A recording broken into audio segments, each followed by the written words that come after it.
তামুলপুৰ জিলাৰ গড়েশ্বৰ বৰফুকন ঘাটত বেতনা মৌচা কোচাছপংখী সন্মিলনীৰ নৱনিৰ্মিত চিলাৰায় ভৱন আনুষ্ঠানিক মুকলি কৰা হয়। কোচাছপংখী জনগোষ্ঠীৰ উত্তৰণৰ বাবে 25 লাখ টকা বিধায়ক পুঁজিৰে নিৰ্মাণ কৰা চিলাৰায় ভৱনটি ৰঙা ফিটা কাটি আনুষ্ঠানিকভাৱে শুভ উদ্বোধন কৰে ৰাজ্যিক বিজেপিৰ সভাপতি তথা স্থানীয় বিধায়ক ভৱেশ কলিতাই। পিছত সাংবাদিকৰে হোৱা এক সাক্ষাৎকাৰত তেওঁ কৈছে, গড়েশ্বৰত বেতনা মৌচা কোচাছপংখী সন্মিলনীৰ এটি চিলাৰায় ভৱনৰ প্ৰয়োজন আছিল। সেয়ে মই 2020-21 বিত্তীয় বৰ্ষৰ বিধায়ক আছুতীয়া পুঁজিৰ পৰা 25 লাখ টকাৰ অনুদান দিওঁ আৰু সেই ধৰণে চিলাৰায় ভৱনটি নিৰ্মাণ কৰি উলিওৱা হৈছে বুলি মন্তব্য কৰে। ইপিনে বিজেপিৰ নেতাই দলটিৰ সন্দৰ্ভত কৰা প্ৰশ্নৰ উত্তৰত তেওঁ কয়, বিজেপিৰ কোনো বিধায়কে দল এৰি নাযায়, বৰঞ্চ কংগ্ৰেছৰ পৰা আমাৰ দলত যোগদান কৰিব বিচৰা নেতাৰ দীঘলীয়া তালিকা আছে বুলি মন্তব্য কৰে। ইফালে বেতনা মৌচা কোচাছপংখী সন্মিলনীৰ সভাপতি জয়ৰাম দাসৰ সঞ্চালনাত আৰু বেতনা মৌজা কোচাছপংখী সন্মিলনীৰ বিষয়ববীয়া সোণাৰাম ৰাজবংশীয়ে ধৰা অনুষ্ঠানত উত্তৰ কামৰূপ বিজেপিৰ যুৱ মৰ্চাৰ সভাপতি ঋষভ ৰঞ্জন দাস, গড়েশ্বৰ মণ্ডল বিজেপিৰ সভাপতি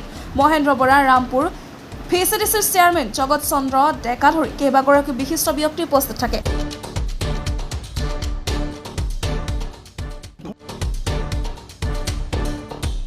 20-21 বিত্তীয় বৰ্ষত আমাৰ যি আছুতীয়া ফাণ্ড থাকে, আছুতীয়া ফাণ্ডেৰে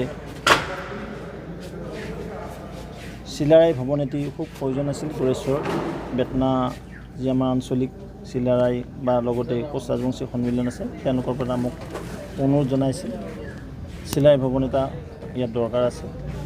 আৰু আমিও সেই অনুভৱটো কৰি তেতিয়াই এটা চেংচন দিবলৈ সক্ষম হৈছিলোঁ। ক'ভিডৰ কাৰণে কামটো আৰম্ভ কৰাত অকণমান দেৰি হৈছিলে, যা নহওক যোৱা বছৰেই ঘৰটো সম্পূৰ্ণ কৰা হ'ল।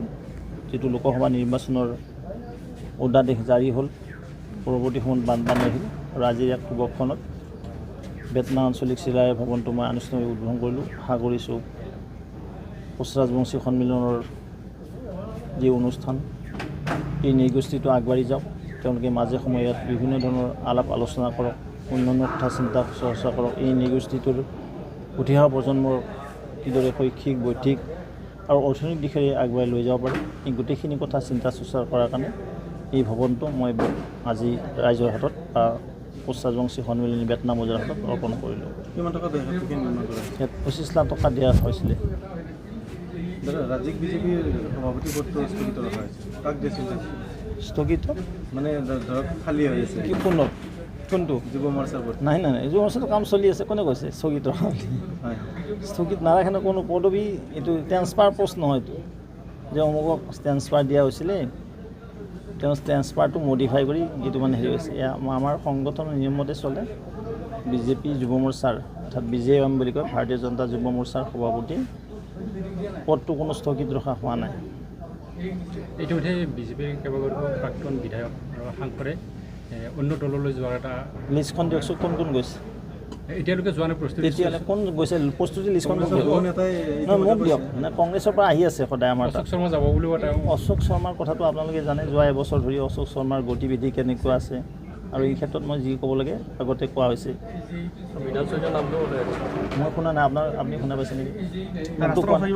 কোনটো? আমাৰ ৰাষ্ট্ৰৰ অসীম হ'ব নেকি? অঁ, ইতিমধ্যে বাহাদাচালি ৰামগাঁও পথ আমাৰ মহৰীপাৰলৈকে মোৰ য'ত সমষ্টি আছিল তালৈকে মই দুইফালে 1 মিটাৰ বহল কৰি প্ৰায় 75 CR আমি CRF বুলি কয় চেণ্ট্ৰেল ৰোড ফাণ্ডত চেংচন কৰিছিলোঁ। তাৰ কিছু সময় লাগিছিল, তাৰ আগতে আমি 55 কোটি টকা দিছিলোঁ, কিন্তু 55 কোটি টকাত গোটেই কামটো নহয়।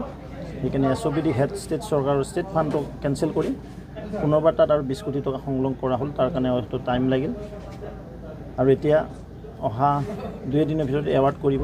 টেণ্ডাৰ হ'ল, আগৰ টেণ্ডাৰ কেঞ্চেল হ'ল, কণ্ট্ৰেক্টৰ মানে আগৰ সেইজনকে দিব লাগিব যিজনে কামটো কৰি আছে, যিটো বিভাগেই দিব।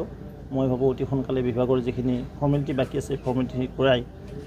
ৰাস্তাটো বহুত দুৰ্দশা হৈ আছিল, আমি নিজেও অনুভৱ কৰোঁ, আৰু সেইকাৰণে দিছিলোঁ, কিন্তু অকণমান টাইম লাগিল ডিপাৰ্টমেণ্টৰ বিভিন্ন অসুবিধাৰ কাৰণে।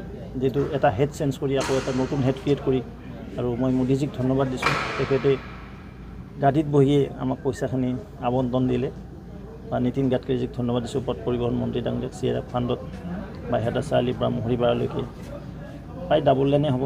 আমাৰ ইচ্ছা আছিল 4 লেন কৰাৰ, কিন্তু নোৱাৰিলোঁ। সেইকাৰণে জনতাৰ বহুত অসুবিধা হয়, আটাইবিলাক চব ভাঙি যাব।